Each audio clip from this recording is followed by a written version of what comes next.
اس حصے میں آپ سنیں گے سیدنا یوسف علیہ السلام کا بے قصور ثابت ہونا اور وزارت خزانہ سے سرفراز ہونا، برادران یوسف کی مصر میں آمد اور یوسف علیہ السلام کی بنیامین سے ملاقات، بادشاہ کے پیالے کی گمشدگی اور بنیامین کے سامان سے اس کی برآمدگی، بنیامین اور سیدنا یوسف علیہ السلام کی جدائی میں سیدنا یعقوب علیہ السلام کا رنج و الم، سیدنا یوسف علیہ السلام کا حقیقت حال سے انکشاف اور بھائیوں کے لیے اعلان معافی، کنعان میں سیدنا یوسف علیہ السلام کی خوشبو اور سیدنا یوسف علیہ السلام کے اہل خانہ کی مصر روانگی، برادران یوسف کا سیدنا یوسف علیہ السلام کو سجدہ اور سیدنا یوسف علیہ السلام کا انعامات الہی پر اظہار تشکر۔ تو آئیے سنتے ہیں دارالسلام اسٹوڈیو لاہور پاکستان سے قصص الانبیاء کا 10واں حصہ بادشاہ کا خواب، پیشکش محمد طارق شاہد۔ آپ نے سب سے پہلے اپنا تعارف کرایا، ابراہیم اور یعقوب علیہ السلام کے بارے میں بتایا، اور اس زمانے کے لوگ ابراہیم علیہ السلام کو مانتے تھے۔ ابراہیم علیہ السلام معروف تھے، جانے پہچانے تھے۔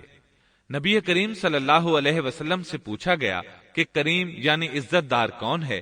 آپ نے فرمایا عزت دار کے بیٹے، عزت دار کے پوتے اور عزت دار کے پڑ پوتے، یعنی یوسف بن یعقوب بن اسحاق بن ابراہیم علیہ السلام۔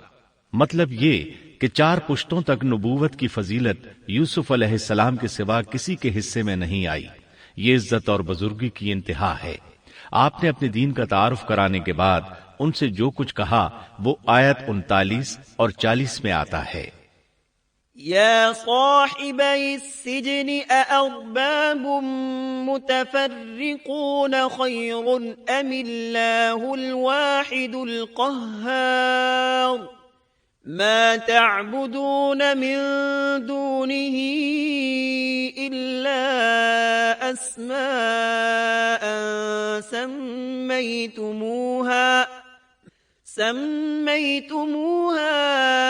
أنتم وآباؤكم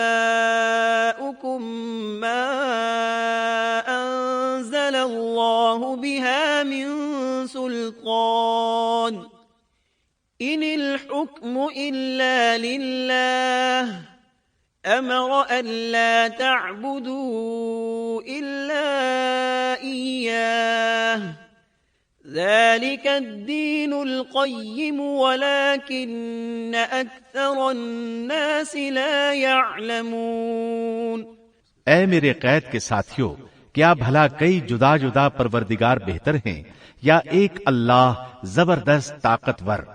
اس کے سوا تم جن کی پوجا باٹ کر رہے ہو وہ سب نام ہی نام ہیں جو تم نے اور تمہارے باپ دادوں نے خود ہی گھڑ لیے ہیں۔ اللہ نے ان کی کوئی دلیل نازل نہیں فرمائی۔ فرما روائی صرف اللہ ہی کی ہے۔ اس کا فرمان ہے کہ تم سب سوائے اس کے کسی اور کی عبادت نہ کرو۔ یہی دین درست ہے، لیکن اکثر لوگ نہیں جانتے۔ پھر یوسف علیہ السلام نے انہیں خواب کی تعبیر بتائی۔ اس کا ذکر سورہ یوسف آیت 41 میں ہے۔ يا صاحبي السجن أما أحدكما فيسقي ربه خمرا وأما الآخر فيصلب فتأكل الطير من رأسه قضي الأمر الذي فيه تستفتيان۔ اے میرے قید خانے کے رفیقو، تم دونوں میں سے ایک تو اپنے بادشاہ کو شراب پلانے پر مقرر ہو جائے گا، لیکن دوسرا سولی دیا جائے گا اور پرندے اس کا سر نوچ نوچ کھائیں گے۔ تم دونوں جس کے بارے میں تحقیق کر رہے تھے اس کام کا فیصلہ کر دیا گیا۔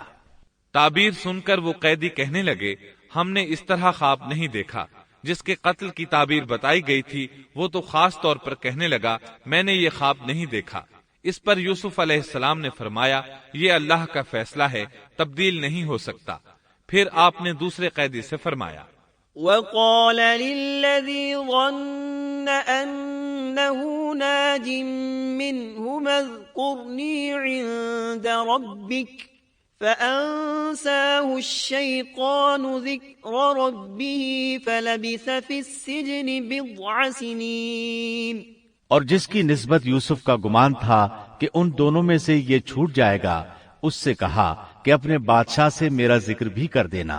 پھر اسے شیطان نے اپنے بادشاہ سے ذکر کرنا بھلا دیا اور یوسف نے کئی سال قید خانے ہی میں کاٹے. پھر اسی طرح ہوا، ایک کو پھانسی پر چڑھا دیا گیا، دوسرا بادشاہ کو شراب پلانے پر مقرر ہوا، لیکن وہ یوسف علیہ السلام کا ذکر کرنا بھول گیا. اللہ تعالیٰ آیت 42 میں فرماتے ہیں فَأَنسَاهُ الشَّيْطَانُ، شیطان نے اسے بھلا دیا. اس آیت کی تفسیر بعض مفسرین نے یہ کی ہے کہ شیطان نے یوسف علیہ السلام کو اپنے رب یعنی اللہ تعالیٰ کی یاد سے غافل کر دیا، اور انہوں نے ایک بندے سے چاہا کہ وہ اپنے رب یعنی شاہ مصر سے ان کا تذکرہ کر کے ان کی رہائی کی کوشش کرے. اس لیے اللہ تعالیٰ نے ان کو یہ سزا دی کہ وہ کئی سال تک جیل میں پڑے رہے. یہ تفسیر بالکل غلط ہے. درست یہ ہے کہ فَأَنْسَاهُ کی ضمیر اس شخص کی طرف لوٹتی ہے جس کے متعلق یوسف علیہ السلام کا گمان تھا کہ وہ رہائی پانے والا ہے. اور اس آیت کے معنی یہ ہیں کہ شیطان نے اس شخص کو اپنے آقا سے یوسف علیہ السلام کا ذکر کرنا بھلا دیا، جیسا کہ علامہ ابن کثیر اور دیگر مفسرین نے اسی طرح کہا ہے. انس رضی اللہ عنہ سے مروی یہ روایت کہ اللہ تعالیٰ نے یوسف علیہ السلام کی طرف وحی کی کہ اے یوسف، تجھے تیرے بھائیوں سے کس نے نجات دی؟ فرمایا اے اللہ، آپ نے. اللہ نے پھر پوچھا یوسف، تجھے کنویں سے کس نے نکالا؟ انہوں نے جواب دیا اللہ، آپ نے. اللہ تعالیٰ نے پھر پوچھا یوسف، تجھے عورتوں سے کس نے بچایا؟ کہا اللہ، آپ نے. اب اللہ نے فرمایا پھر اب اللہ کے سوا کسی اور سے نجات کیوں طلب کرتے ہو؟ یہ روایت عقل اور نقل دونوں کے خلاف ہے، کیونکہ تکالیف و مصائب سے خلاصی کے لیے دنیاوی اسباب اختیار کرنا جائز ہے، جیسا کہ سورۃ المائدہ میں اللہ تعالیٰ فرماتے ہیں کہ نیکی اور تقوی کے کاموں میں ایک دوسرے کا تعاون کرو. اور یوسف علیہ السلام کا رہائی پانے والے شخص سے اپنی رہائی کے متعلق بادشاہ سے بات کرنے کو کہنا اس آیت کے عین مطابق ہے، اور ایسا کرنا توکل علی اللہ کے خلاف نہیں. لہذا مذکورہ بیان کردہ روایت جس طرح سند کے اعتبار سے کمزور ہے، اسی طرح مفہوم کے اعتبار سے بھی قرآن کے خلاف ہے. یوسف علیہ السلام قید خانے میں پڑے ہیں، کسی کو ان کی خبر تک نہیں. یہ ان کی ایک اور آزمائش تھی، کسی کو خبر ہو تو نکالے. آخر کچھ مدت بعد بادشاہ نے خواب دیکھا. وقال الملك إني أرى 7 بقرات سمان يأكلهن 7 عجاف و7 سنبلات خضر وأخر يابسات. بادشاہ نے کہا میں نے خواب میں دیکھا ہے کہ 7 موٹی تازی فربا گائیں ہیں جن کو 7 دبلی پتلی لاغر گائیں کھا رہی ہیں، اور 7 بالیاں ہیں ہری ہری اور دوسری 7 بالکل خشک. اس خواب نے بادشاہ کو پریشان کر دیا. اس نے کہا يا أيها الملأ أفتوني في رؤياي إن كنتم للرؤيا تعبرون. قالوا أضغاث أحلام وما نحن بتأويل الأحلام بعالمين. اے درباریو، میرے اس خواب کی تعبیر بتلاؤ اگر تم خواب کی تعبیر دے سکتے ہو. انہوں نے جواب دیا یہ تو اڑتے اڑاتے پریشان خواب ہیں، اور ایسے شوریدہ پریشان خوابوں کی تعبیر جاننے والے ہم نہیں. جب وہ خواب کی تعبیر نہ بتا سکے تب اس ساقی کو یوسف علیہ السلام یاد آئے. وہ چونک اٹھا. وقال الذي نجا منهما وادكر بعد أمة أنا أنبئكم بتأويله فأرسلون. ان 2 قیدیوں میں سے جو رہا ہوا تھا اسے مدت کے بعد یاد آ گیا اور کہنے لگا میں تمہیں اس کی تعبیر بتلا دوں گا، مجھے جانے کی اجازت دیجیے. قید خانہ شہر سے باہر تھا. انہوں نے اسے ادھر روانہ کر دیا. وہ جیل پہنچا یوسف علیہ السلام سے ملا اور بولا، يوسف أيها الصديق أفتنا في 7 بقرات سمان يأكلهن 7 عجاف و7 سنبلات خضر وأخر يابسات لعلي أرجع إلى الناس لعلهم يعلمون۔ اے یوسف، اے بہت بڑے سچے، آپ ہمیں اس خواب کی تعبیر بتلائیے کہ 7 موٹی تازی گائیں ہیں جنہیں 7 دبلی پتی گائیں کھا رہی ہیں، اور 7 بالکل سبز خوشے ہیں، اور 7 ہی دوسرے بالکل خشک ہیں، تاکہ میں واپس جا کر ان لوگوں سے کہوں تاکہ وہ سب جان لیں۔ تب یوسف علیہ السلام نے خواب کی تعبیر بتائی۔ قال تزرعون 7 سنين دأبا فما حصدتم فذروه في سنبله إلا قليلا مما تأكلون ثم يأتي من بعد ذلك 7 شداد يأكلن ما قدمتم لهن إلا قليلا مما تحصنون۔ یوسف نے جواب دیا کہ تم 7 سال تک پے در پے لگاتار حسب عادت غلہ بویا کرنا، اور فصل کاٹ کر اسے بالیوں سمیت ہی رہنے دینا، سوائے اپنے کھانے کی تھوڑی سی مقدار کے۔ اس کے بعد 7 سال نہایت سخت قحط کے آئیں گے، وہ اس غلے کو کھا جائیں گے جو تم نے ان کے لیے ذخیرہ رکھ چھوڑا تھا، سوائے اس تھوڑے سے غلے کے جو تم محفوظ کر کے رکھو گے۔ آپ نے صرف خواب کی تعبیر نہیں بتائی بلکہ علاج بھی بتایا۔ اس کے بعد ایک اور بات بھی بتائی۔ ثم يأتي من بعد ذلك عام فيه يغاث الناس وفيه يعصرون۔ اس کے بعد جو سال آئے گا اس میں لوگوں پر خوب بارش برسائی جائے گی، اور وہ اس میں شیرہ انگور بھی خوب نچوڑیں گے۔ ساقی بہت تیزی سے واپس گیا، بادشاہ کو پوری تفصیل بتائی۔ تب بادشاہ نے کہا، یوسف کو میرے پاس لاؤ۔ بادشاہ کا قاصد واپس آیا اور آپ سے کہا، بادشاہ آپ کو بلا رہا ہے۔ یوسف علیہ السلام نے کہا، میں قید خانے سے نہیں نکلوں گا۔ نبی کریم صلی اللہ علیہ وسلم فرماتے ہیں، اللہ یوسف علیہ السلام پر رحم فرمائے، انہوں نے کس حد تک صبر کیا۔ ان کی جگہ میں ہوتا اور مجھے قید خانے سے نکلنے کے لیے کہا جاتا تو میں فوراً باہر نکل جاتا۔ 7 سال تک قید میں رہنے کے بعد اگر کوئی قیدی سے باہر نکلنے کے لیے کہے اور وہ باہر نکلنے سے انکار کر دے تو یہ بات عجیب ہی لگ سکتی تھی، لیکن یوسف علیہ السلام ہر طرح سے بری ہو کر نکلنا چاہتے تھے۔ چنانچہ آپ نے کہا، ارجع إلى ربك فاسأله ما بال النسوة اللاتي قطعن أيديهن إن ربي بكيدهن عليم۔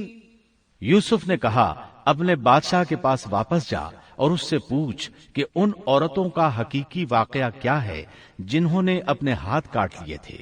ان کے ہیلے کو صحیح طور پر جاننے والا میرا پروردگار ہی ہے۔ قاصد واپس آیا، اس نے بادشاہ کو یوسف کا جواب سنایا۔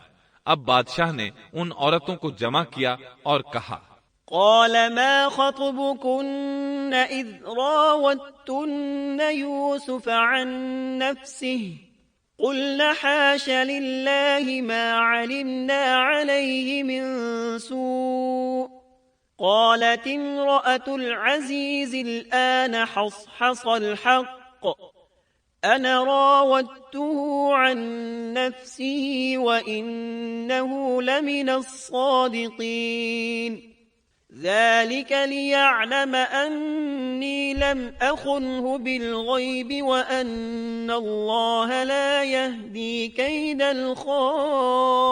الخائنين وما أبرئ نفسي إن النفس لأمارة بالسوء إلا ما رحم ربي إن ربي غفور رحيم۔ بادشاہ نے پوچھا، اے عورتو، اس وقت کا صحیح واقعہ کیا ہے جب تم داؤ فریب کر کے یوسف کو اس کی دلی منشا سے بہکانا چاہتی تھی؟ انہوں نے صاف جواب دیا کہ معاذ اللہ، ہم نے یوسف میں کوئی برائی نہیں پائی۔ پھر تو عزیز مصر کی بیوی بھی بول اٹھی کہ اب تو حق سچ واضح ہو گیا ہے، میں نے ہی اسے ورغلایا تھا اس کے جی سے، اور یقیناً وہ سچوں میں سے ہے۔ یوسف نے کہا، یہ اس واسطے کہ عزیز مصر جان لے کہ میں نے اس کی پیٹھ پیچھے اس کی خیانت نہیں کی، اور یہ بھی کہ اللہ دغابازوں کے ہتھ کنڈے چلنے نہیں دیتا۔ میں اپنے نفس کی پاکیزگی بیان نہیں کرتا، بے شک نفس تو برائی پر ابھارنے والا ہی ہے، مگر یہ کہ میرا پروردگار ہی اپنا رحم کرے، یقیناً میرا پالنے والا، بڑی بخشش کرنے والا اور بہت مہربانی فرمانے والا ہے۔ بعض مفسرین کے نزدیک یہ یوسف علیہ السلام کا قول ہے، اور یہ انہوں نے اس وقت کہا جب جیل میں ان کو یہ ساری تفصیل بتلائی گئی، یا بعض کے بقول بادشاہ کے پاس جا کر انہوں نے یہ کہا۔ بعض مفسرین کے نزدیک یہ بھی عزیز مصر کی بیوی ہی کا قول ہے، اور مطلب یہ ہے کہ یوسف کی غیر موجودگی میں بھی اسے غلط طور پر تہمت لگا کر خیانت کا ارتکاب نہیں کرتی، بلکہ امانت کے تقاضوں کو سامنے رکھتے ہوئے اپنی غلطی کا اعتراف کرتی ہوں۔ یا یہ مطلب ہے کہ میں نے یوسف کو پھسلانے کی کوشش ضرور کی، لیکن واقعہ یہ ہے کہ اپنے خاوند کی خیانت نہیں کی اور کسی بڑے گناہ میں واقع نہیں ہوئی۔ حافظ ابن کثیر نے اسی قول کو ترجیح دی ہے اور اسے سیاق و معانی کے اعتبار سے زیادہ مناسب اور موزوں قرار دیا ہے۔ آیت 54 میں اللہ تعالی فرماتے ہیں، وقال الملك ائتوني به استخلصه لنفسي فلما كلمه قال إنك اليوم لدينا مكين أمين۔ بادشاہ نے کہا، اسے میرے پاس لاؤ کہ میں اسے اپنے خاص کاموں کے لیے مقرر کر لوں۔ پھر جب اس سے بات چیت کی تو کہنے لگا کہ آپ ہمارے ہاں آج سے ذی عزت اور امانت دار ہیں۔ تب یوسف علیہ السلام بولے، قال اجعلني على خزائن الأرض إني حفيظ عليم وكذلك مكنا ليوسف في الأرض يتبوأ منها حيث يشاء نصيب برحمتنا من نشاء ولا نضيع أجر المحسنين ولأجر الآخرة خير للذين آمنوا وكانوا يتقون۔ یوسف نے کہا، آپ مجھے ملک کے خزانوں پر مقرر کر دیجئے، میں حفاظت کرنے والا اور باخبر ہوں۔ اسی طرح ہم نے یوسف کو ملک کا قبضہ دے دیا کہ وہ جہاں کہیں چاہے رہے سہے، ہم جسے چاہیں اپنی رحمت پہنچا دیتے ہیں، ہم نیکوکاروں کا ثواب ضائع نہیں کرتے، یقیناً ایمانداروں اور پرہیزگاروں کو اخروی اجر بہت ہی بہتر ہے۔ بادشاہ نے یوسف علیہ السلام کو ملک کا مکمل اختیار دے دیا، اور ایک روایت میں ہے اس نے کہا، یوسف میرا اختیار اب صرف کرسی تک محدود ہے۔ اس طرح تمام معاملات یوسف علیہ السلام کے اختیار میں آ گئے اور خیر و برکت کے سال شروع ہو گئے۔ یوسف علیہ السلام نے ان سالوں سے خوب فائدہ اٹھایا، ہر طرف بھلائی ہی بھلائی ہو گئی، غلے کی فراوانی ہو گئی، جس طرح یوسف علیہ السلام چاہتے تھے اسی طرح خرچ کیا جاتا تھا۔ پھر اس طرح 7 سال ختم ہو گئے اور قحط کے سال شروع ہو گئے۔ اس قحط نے نہ صرف مصر کو بلکہ فلسطین وغیرہ کے علاقوں کو بھی اپنی لپیٹ میں لے لیا۔ اب چونکہ مصر بہت زیادہ خوشحال تھا، یوسف علیہ السلام نے 7 سال تک غلے کو بچا بچا کر رکھا تھا، اس لیے لوگ مصر آنا شروع ہو گئے۔ فلسطین میں بھی غلہ ختم ہو گیا۔ یعقوب علیہ السلام اور ان کے بیٹوں تک بھی قحط کے اثرات پہنچ گئے، بلکہ ان کے علاقے میں قحط شدید ہو گیا۔ تلاش کے باوجود غلہ نہیں ملتا تھا، ملتا بھی تھا تو بہت مہنگا۔ فلسطین میں خبر پہنچی کہ مصر کا بادشاہ پرانی قیمت پر غلہ دے رہا ہے۔ یہ خبر اس لیے پہنچی کہ یوسف علیہ السلام پرانی قیمت پر غلہ فروخت کر رہے تھے، چنانچہ فلسطین سے غلہ خریدنے کے لیے قافلے مصر آنے لگے۔ یوسف علیہ السلام پرانی قیمت پر غلہ ضرور دیتے، لیکن ایک آدمی کو صرف اتنا دیتے جتنا ایک اونٹ اٹھا سکتا، اس سے زیادہ نہ دیتے، تاکہ تاجر لوگ مال سٹاک کر کے مہنگا نہ بیچیں۔ اس لیے جو غلہ خریدتا تھا اس کے لیے ضروری تھا کہ اپنے گھر والوں کو ساتھ لائے۔ یوسف علیہ السلام ہر ایک سے پوچھتے، تمہارے گھر کے کتنے افراد ہیں، انہیں ساتھ لے کر آؤ، اور اس طرح یوسف علیہ السلام کے بھائیوں نے بھی مصر جانے کا ارادہ کر لیا۔ قرآن مجید میں اس کا تذکرہ یوں آیا ہے، وجاء إخوة يوسف فدخلوا عليه فعرفهم وهم له منكرون۔ یوسف کے بھائی آئے اور یوسف کے پاس گئے تو اس نے انہیں پہچان لیا اور انہوں نے اسے نہ پہچانا۔ یوسف علیہ السلام نے گندم دینے سے پہلے پوچھا، تم کون ہو، کہاں سے آئے ہو، تم جاسوس لگتے ہو۔ وہ قسمیں کھانے لگے۔ آپ نے پوچھا، تمہارا باپ کون ہے، تم کتنے بھائی ہو، کیا تمہارا کوئی اور بھائی بھی ہے، تمہارا کوئی بھائی فوت تو نہیں ہو گیا؟ اس طرح آپ نے ان سے مکمل تفصیل پوچھی۔ انہوں نے اپنے بارے میں بتا دیا۔ آپ نے ان سے کہا، وَلَمَّا جَهَّزَهُم بِجَهَازِهِمْ قَالَ ائْتُونِي بِأَخٍ لَّكُم مِّنْ أَبِيكُمْ أَلَا تَرَوْنَ أَنِّي أُوفِي الْكَيْلَ وَأَنَا خَيْرُ الْمُنزِلِينَ۔ اور جب اس نے ان کے لیے سامان تیار کر دیا تو کہا کہ تم میرے پاس اپنے اس بھائی کو بھی لانا جو تمہارے باپ کی طرف سے ہے۔ کیا تم نے نہیں دیکھا کہ میں پورا ناپ کر دیتا ہوں، اور میں ہوں بھی بہترین مہمانی کرنے والوں میں۔ آپ نے ان سے یہ بھی کہا، فَإِن لَّمْ تَأْتُونِي بِهِ فَلَا كَيْلَ لَكُمْ عِندِي وَلَا تَقْرَبُونَ۔ قَالُوا سَنُرَاوِدُ عَنْهُ أَبَاهُ وَإِنَّا لَفَاعِلُونَ۔ پس اگر تم اسے میرے پاس لے کر نہ آئے تو میری طرف سے تمہیں کوئی ناپ بھی نہ ملے گا، بلکہ تم میرے قریب بھی نہ پھٹکنا۔ انہوں نے کہا، اچھا، ہم اس کے والد سے تذکرہ کریں گے اور پوری کوشش کریں گے۔ پھر یوسف علیہ السلام نے اپنے غلاموں سے کہا، وقال لفتيانه اجعلوا بضاعتهم في رحالهم لعلهم يعرفونها إذا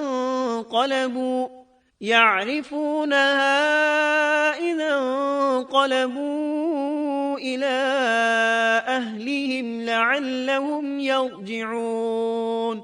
اور اپنے خدمتگاروں سے کہا کہ ان کی پونجی انہی کی بوریوں میں رکھ دو کہ جب لوٹ کر اپنے اہل و عیال میں جائیں اور پونجیوں کو پہچان لیں تو بہت ممکن ہے کہ یہ پھر لوٹ آئیں۔ دراصل یوسف علیہ السلام چاہتے تھے کسی طرح وہ دوبارہ آئیں۔ انہیں یہ خدشہ محسوس ہوا کہ ممکن ہے دوبارہ آنے کے لیے ان کے پاس رقم نہ ہو اور یہ غلہ خریدنے نہ آئیں، اس لیے ان کی قیمت ان کے سامان میں رکھ دی تاکہ وہ دوبارہ آئیں۔ جب یہ گھر پہنچے تو سامان کھولنے سے پہلے باپ سے کہا، فَلَمَّا رَجَعُوا إِلَىٰ أَبِيهِمْ قَالُوا يَا أَبَانَا مُنِعَ مِنَّا الْكَيْلُ فَأَرْسِلْ مَعَنَا أَخَانَا نَكْتَلْ وَإِنَّا لَهُ لَحَافِظُونَ۔ جب یہ لوگ لوٹ کر اپنے والد کے پاس گئے تو کہنے لگے، ہم سے تو غلے کا پیمانہ روک لیا گیا، اب آپ ہمارے ساتھ ہمارے بھائی کو بھیجیے کہ ہم پیمانہ بھر کر لائیں، ہم اس کی نگہبانی کے ذمہ دار ہیں۔ یعنی انہوں نے کہا کہ آئندہ ہمیں غلہ اسی صورت میں ملے گا جب ہم اپنے چھوٹے بھائی بنیامین کو ساتھ لے جائیں گے۔ اس پر یعقوب علیہ السلام نے فرمایا، قال هل آمنكم عليه إلا كما أمنتكم على أخيه من قبل فالله خير حافظا وهو أرحم الراحمين۔ یعقوب نے کہا کہ مجھے تو اس کی بابت تمہارا بس ویسا ہی اعتبار ہے جیسا اس سے پہلے اس کے بھائی کے بارے میں تھا، بس اللہ ہی بہترین حافظ ہے اور وہ سب مہربانوں سے بڑا مہربان ہے۔ مطلب یہ کہ یعقوب علیہ السلام نے ان کی بات ماننے سے انکار کر دیا۔ اس کے بعد جب انہوں نے اپنا سامان کھولا تو کیا دیکھا؟ وَلَمَّا فَتَحُوا مَتَاعَهُمْ وَجَدُوا بِضَاعَتَهُمْ رُدَّتْ إِلَيْهِمْ قَالُوا يَا أَبَانَا مَا نَبْغِي هَذِهِ بِضَاعَتُنَا رُدَّتْ إِلَيْنَا وَنَمِيرُ أَهْلَنَا وَنَحْفَظُ أَخَانَا وَنَزْدَادُ كَيْلَ بَعِيرٍ ذَلِكَ كَيْلٌ يَسِيرٌ۔ جب انہوں نے اپنا سامان کھولا تو انہوں نے اپنا سرمایہ موجود پایا جو ان کی جانب لوٹا دیا گیا تھا۔ کہنے لگے اے ہمارے باپ، ہمیں اور کیا چاہیے؟ دیکھیے تو یہ ہمارا سرمایہ بھی ہمیں واپس لوٹا دیا گیا ہے۔ ہم اپنے خاندان کو غلہ لا دیں گے اور اپنے بھائی کی نگرانی رکھیں گے اور ایک اونٹ کا پیمانہ زیادہ لائیں گے۔ یہ ناپ تو بہت آسان ہے۔ جب یعقوب علیہ السلام نے یہ معاملہ دیکھا اور ان کا اصرار بڑھا تو سوچ میں پڑ گئے کہ معاملہ کچھ اور معلوم ہوتا ہے۔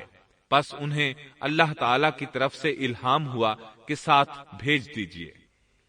قال لن أرسله معكم حتى تؤتون موثقا من الله لتأتونني به إلا أن يحاط بكم فلما آتوه موثقهم قال الله على ما نقول وكيل۔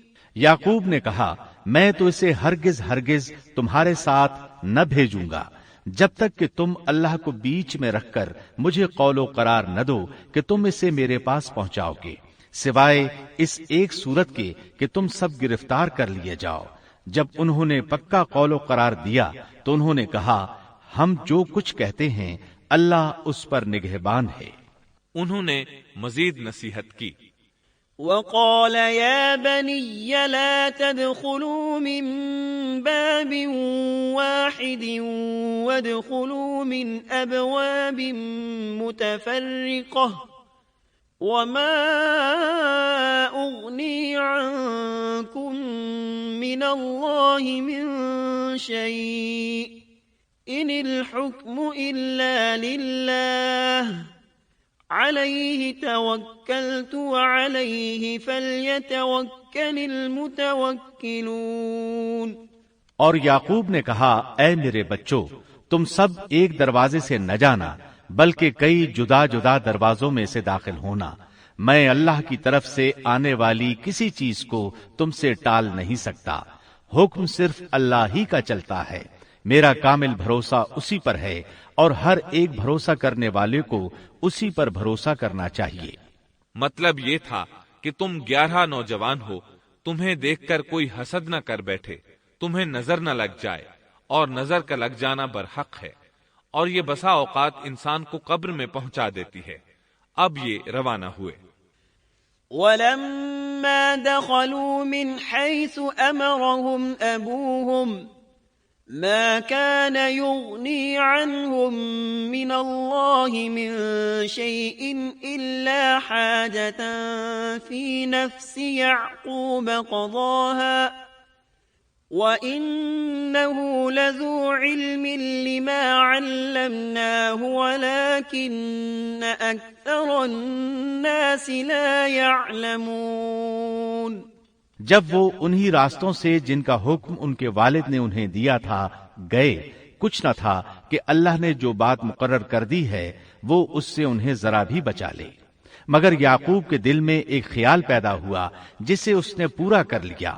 بلا شبہ وہ ہمارے سکھلائے ہوئے علم کا عالم تھا، لیکن اکثر لوگ نہیں جانتے۔ مطلب یہ کہ انسان کی کوشش کے باوجود تقدیر اپنا کام دکھا جاتی ہے۔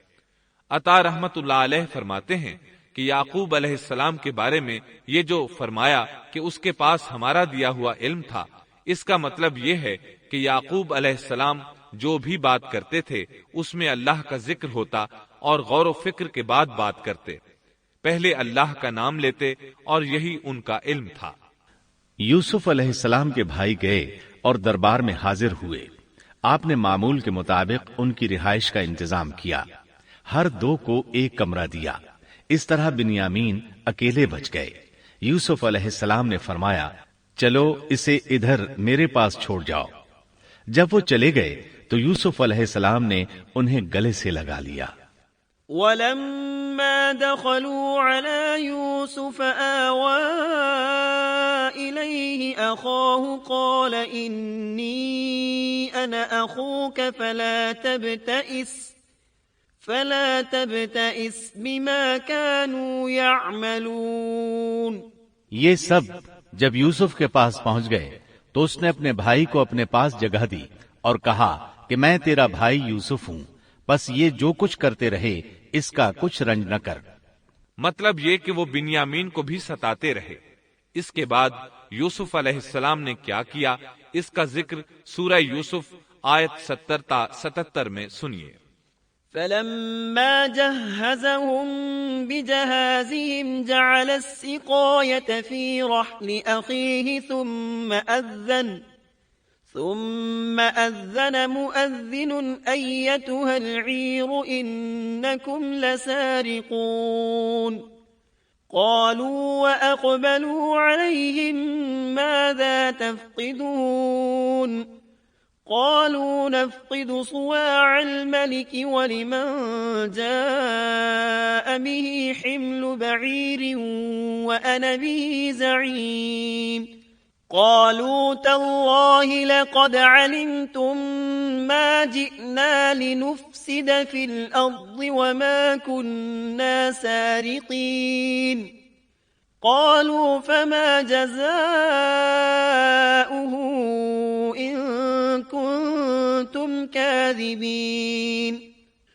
قالوا جزاؤه من وجد في رحله فهو جزاؤه كذلك نجزي الظالمين.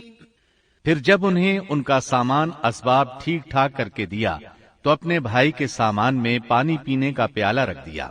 پھر ایک آواز دینے والے نے پکار کر کہا کہ اے قافلے والو، تم لوگ تو چور ہو. انہوں نے ان کی طرف منہ پھیر کر کہا کہ تمہاری کیا چیز کھوئی گئی ہے؟ جواب دیا کہ شاہی پیالہ گم ہے، جو اسے لے آئے اسے ایک اونٹ کے بوجھ کا غلہ ملے گا. اس وعدے کا میں ضامن ہوں.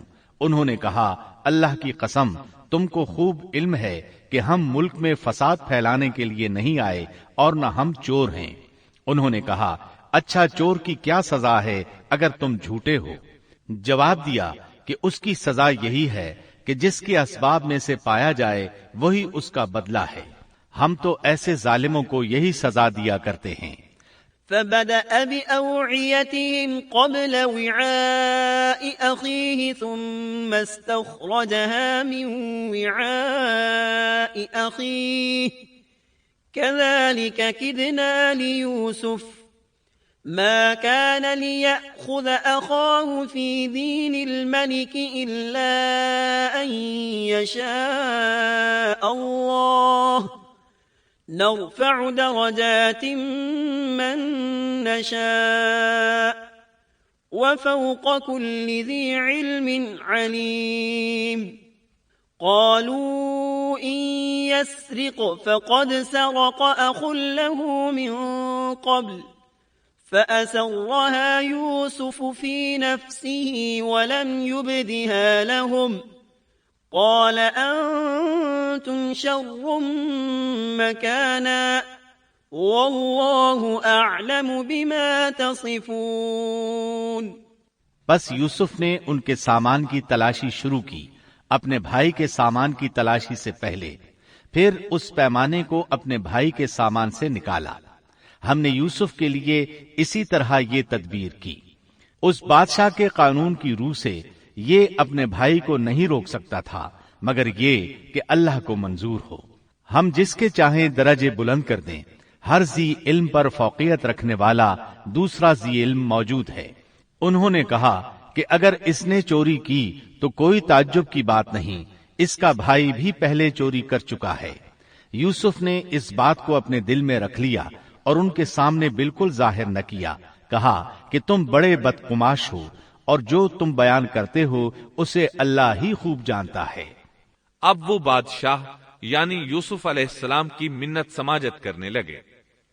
قالوا يا أيها العزيز إن له أبا شيخا كبيرا فخذ أحدنا مكانه إنا نراك من المحسنين قال معاذ الله أن نأخذ إلا من وجدنا متاعنا عنده إنا إذا لظالمون فلما استيئسوا منه خلصوا نجيا قال كبيرهم ألم تعلموا أن أباكم قد أخذ عليكم موثقا من الله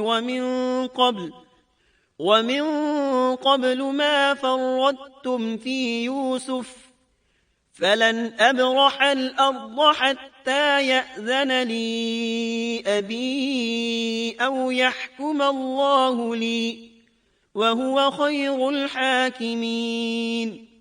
انہوں نے کہا کہ اے عزیز مصر، اس کے والد بڑی عمر کے بالکل بوڑھے شخص ہیں، آپ اس کے بدلے ہم میں سے کسی کو لے لیجئے، ہم دیکھتے ہیں کہ آپ بڑے نیک نفس ہیں۔ یوسف نے کہا کہ ہم نے جس کے پاس اپنی چیز پائی ہے اس کے سوا دوسرے کی گرفتاری کرنے سے اللہ کی پناہ چاہتے ہیں، ایسا کرنے سے تو ہم یقیناً ناانصافی کرنے والے ہو جائیں گے۔ جب وہ اس سے مایوس ہو گئے تو تنہائی میں بیٹھ کر مشورہ کرنے لگے۔ ان میں جو سب سے بڑا تھا اس نے کہا، تمہیں معلوم نہیں کہ تمہارے والد نے تم سے اللہ کی قسم لے کر پختہ قول قرار لیا ہے اور اس سے پہلے یوسف کے بارے میں تم کوتاہی کر چکے ہو، پس میں تو اس سرزمین سے نہ ٹلوں گا جب تک کہ والد صاحب خود مجھے اجازت نہ دیں یا اللہ میرے اس معاملے کا فیصلہ کر دے، وہی بہترین فیصلہ کرنے والا ہے۔ ارجعوا إلى أبيكم فقولوا يا أبانا إن ابنك سرق وما شهدنا إلا بما علمنا وما كنا للغيب حافظين واسأل القرية التي كنا فيها والعير التي أقبلنا فيها وإنا لصادقون قال بل سولت لكم أنفسكم أمرا فصبر جميل عسى الله أن يأتيني بهم جميعا إنه هو العليم الحكيم۔ تم سب والد صاحب کی خدمت میں واپس جاؤ اور کہو کہ ابا جی آپ کے صاحبزادے نے چوری کی اور ہم نے وہی گواہی دی تھی جو ہم جانتے تھے، ہم کچھ غیب کی حفاظت کرنے والے نہ تھے۔ آپ اس شہر کے لوگوں سے دریافت فرما لیں جہاں ہم تھے اور اس قافلے سے بھی پوچھ لیں جس کے ساتھ ہم آئے ہیں، اور یقیناً ہم بالکل سچے ہیں۔ یعقوب نے کہا، یہ تو نہیں بلکہ تم نے اپنی طرف سے بات بنا لی، پس اب صبر ہی بہتر ہے، قریب ہے کہ اللہ ان سب کو میرے پاس ہی پہنچا دے، وہی علم و حکمت والا ہے۔ پھر یعقوب علیہ السلام رونے لگے اور کہنے لگے، وَتَوَلَّى عَنْهُمْ وَقَالَ يَا أَسَفَا عَلَى يُوسُفَ وَابْيَضَّتْ عَيْنَاهُ مِنَ الْحُزْنِ فَهُوَ كَظِيمٌ قَالُوا تَاللَّهِ تَفْتَأُ تَذْكُرُ يُوسُفَ حَتَّى تَكُونَ حَرَضًا أَوْ تَكُونَ مِنَ الْهَالِكِينَ۔ پھر ان سے منہ پھیر لیا اور کہا، ہائے یوسف۔ ان کی آنکھیں بوجہ رنج و غم کے سفید ہو چکی تھیں اور وہ غم کو دبائے ہوئے تھے۔ بیٹوں نے کہا، واللہ آپ ہمیشہ یوسف کی یاد ہی میں لگے رہیں گے یہاں تک کہ گھل جائیں یا ختم ہی ہو جائیں۔ اس پر یعقوب علیہ السلام نے کہا، قال انما اشکو بثي وحزني إلى الله وأعلم من الله ما لا تعلمون يا بني اذهبوا فتحسسوا من يوسف وأخيه ولا تيأسوا من روح الله إنه لا ييأس من روح الله إلا القوم الكافرون. انہوں نے کہا کہ میں تو اپنی پریشانیوں اور رنج کی فریاد اللہ ہی سے کر رہا ہوں. مجھے اللہ کی طرف سے وہ باتیں معلوم ہیں جو تم نہیں جانتے. میرے پیارے بچوں، تم جاؤ اور یوسف کی اور اس کے بھائی کی پوری طرح تلاش کرو اور اللہ کی رحمت سے نا امید نہ ہو. یقیناً رب کی رحمت سے نا امید وہی ہوتے ہیں جو کافر ہوتے ہیں. اب ان کے پاس غلہ خریدنے کے لیے سامان تجارت بہت کم تھا. وہ تھوڑا سا سامان لے کر پھر یوسف علیہ السلام کے پاس گئے. فلما دخلوا عليه قالوا يا أيها العزيز مسنا وأهلنا الضر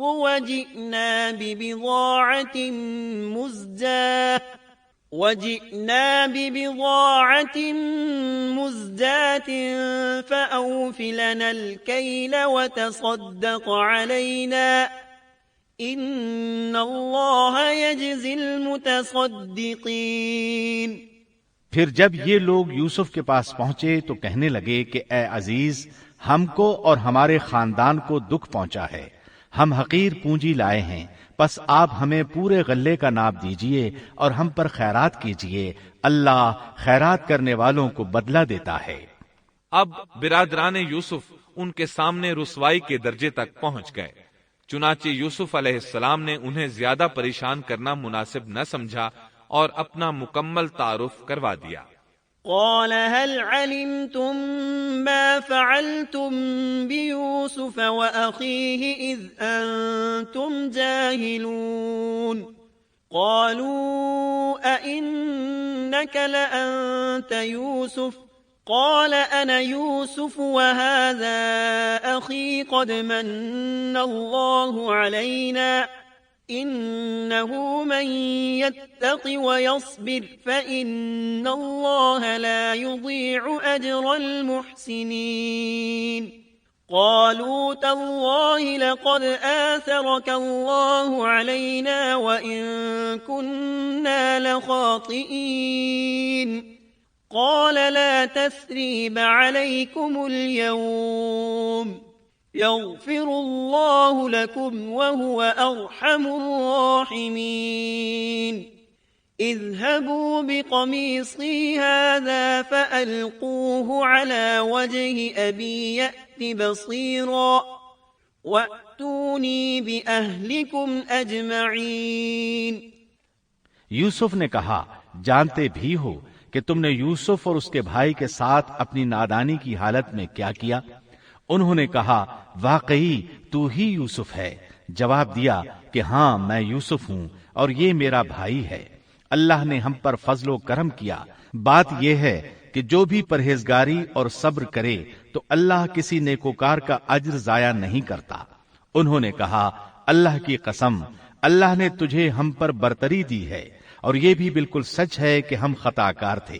جواب دیا آج تم پر کوئی ملامت نہیں ہے، اللہ تمہیں بخشے، وہ سب مہربانوں سے بڑا مہربان ہے.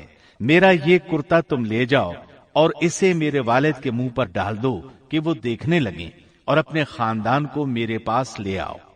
وہ قمیص لے کر یعقوب علیہ السلام کی طرف چل دیے. جو ہی مصر سے چلے یعقوب علیہ السلام نے خوشبو محسوس کر لی.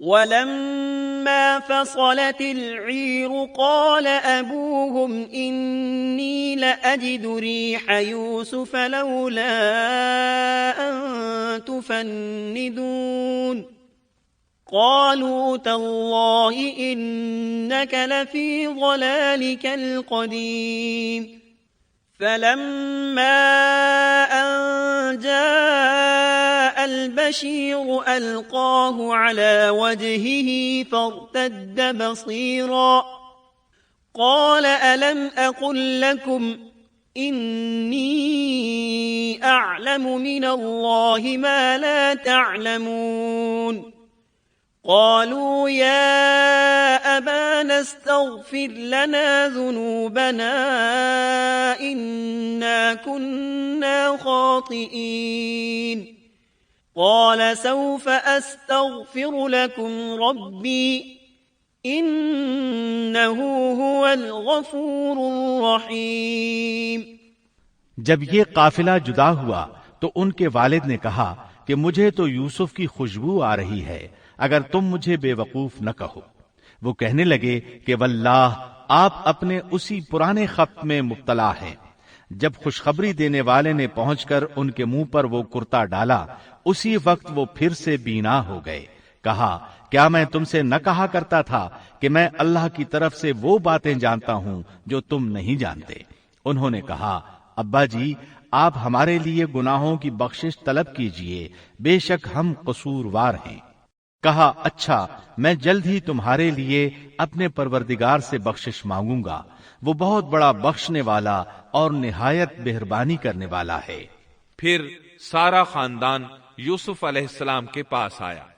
فلما دخلوا على يوسف آوى إليه أبويه وقال ادخلوا مصر إن شاء الله آمنين ورفع أبويه على العرش وخروا له سجدا وقال يا أبت هذا تأويل رؤياي من قبل قد جعلها ربي حقا وقد أحسن بي إذ أخرجني من السجن وجاء بكم من البدو من بعد أن نزغ الشيطان بيني وبين إخوتي إن ربي لطيف لما يشاء إنه هو العليم الحكيم رب قد آتيتني من الملك وعلمتني من تأويل الأحاديث فاطر السماوات والأرض أنت وليي في الدنيا والآخرة توفني مسلما وألحقني بالصالحين۔ جب یہ سارا گھرانہ یوسف کے پاس پہنچ گیا تو یوسف نے اپنے ماں باپ کو اپنے پاس جگہ دی اور کہا اللہ کو منظور ہے تو آپ سب امن و امان کے ساتھ مصر میں آؤ، اور اپنے تخت پر اپنے ماں باپ کو اونچا بٹھایا اور سب اس کے سامنے سجدے میں گر گئے۔ تب کہا کہ ابا جی یہ میرے پہلے کے خواب کی تعبیر ہے، میرے رب نے اسے سچا کر دکھایا، اس نے میرے ساتھ بڑا احسان کیا جبکہ مجھے جیل خانے سے نکالا اور آپ لوگوں کو صحرا سے لے آیا۔ اس اختلاف کے بعد جو شیطان نے مجھ میں اور میرے بھائیوں میں ڈال دیا تھا، میرا رب جو چاہے اس کے لیے بہترین تدبیر کرنے والا ہے اور وہ بہت علم و حکمت والا ہے۔ اے میرے پروردگار تو نے مجھے کچھ حکومت عطا فرمائی اور مجھے خواب کی تعبیر سکھلائی۔ اے آسمانوں اور زمین کے پیدا کرنے والے، تو ہی دنیا و آخرت میں میرا ولی اور کارساز ہے۔ تو مجھے اسلام کی حالت میں فوت کر اور نیکوں میں ملا دے۔ محترم سامعین، ابھی آپ دارالسلام اسٹوڈیو لاہور پاکستان سے قصص الانبیاء کا 10واں حصہ بادشاہ کا خواب سن رہے تھے۔ قصص الانبیاء کے 11ویں حصے صبر کا بدلہ میں آپ یہ سنیں گے سیدنا ایوب علیہ السلام کا نسب نامہ اور قرآن مجید میں آپ کا تذکرہ، ایوب علیہ السلام کی آزمائش اور صبر کی انتہا، سیدنا ایوب علیہ السلام کی صحت یابی اور انعامات ربانی کی بارش، بیوی کو 100 کوڑے مارنے کی قسم اور اللہ تعالی کی طرف سے اس کا حل، قرآن مجید میں سیدنا یونس علیہ السلام کا تذکرہ، قوم کا سیدنا یونس علیہ السلام کی دعوت ماننے سے انکار اور سیدنا یونس علیہ السلام کا بستی کو چھوڑ دینا، عذاب کے آثار دیکھ کر قوم یونس کا توبہ کی طرف رجوع، مچھلی کے پیٹ میں سیدنا یونس علیہ السلام کا اعتراف غلطی اور اللہ تعالی کی تسبیح۔ سیدنا یونس علیہ السلام کے فضائل و مناقب، سیدنا ذوالکفل علیہ السلام کا قرآن مجید میں تذکرہ۔ کیا ذوالکفل گوتم بدھ کا لقب تھا؟